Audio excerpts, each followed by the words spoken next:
kuva igice 20 umurongo wa 26 aravuga ati Imana ivuga aya magambo yose kabiri ni Uwiteka Mana yawe yagukuye mu gihugu cya Egiputa mu nzu y'uburetwa. Gatatu ntukagire izindi mana mu maso yawe. Kane ntukiremere igishushanyo kibajwe cyangwa gisa n'ishusho yose iri hejuru mu ijuru cyangwa hasi ku butaka mu mazi iyo hepfo y'ubutaka. Gatanu ntukabyikubite imbere, ntukabikorere kuko Uwiteka Mana yawe ndi Imana ifuha mura abana gukiranirwa kwa ba se nkabageza kubuzukuruza n'ubuvivi bw'abanyaga. Gatandatu nababarira abakunda bakitondera amategeko yanjye nkabageza kubuzukuruza babo b'ibihe igihugu.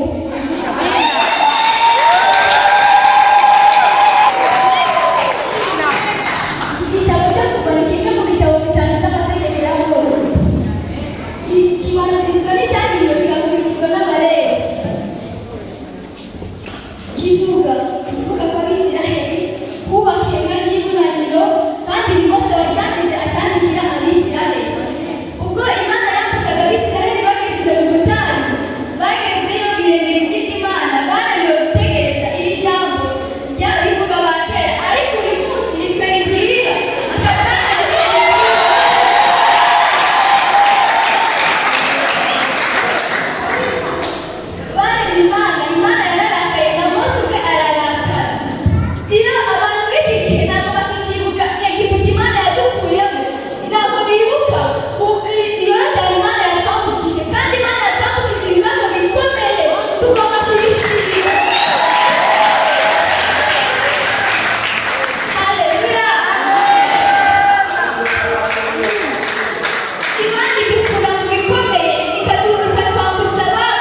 tuje gusenga buri ku cyumweru no kuwa gatanu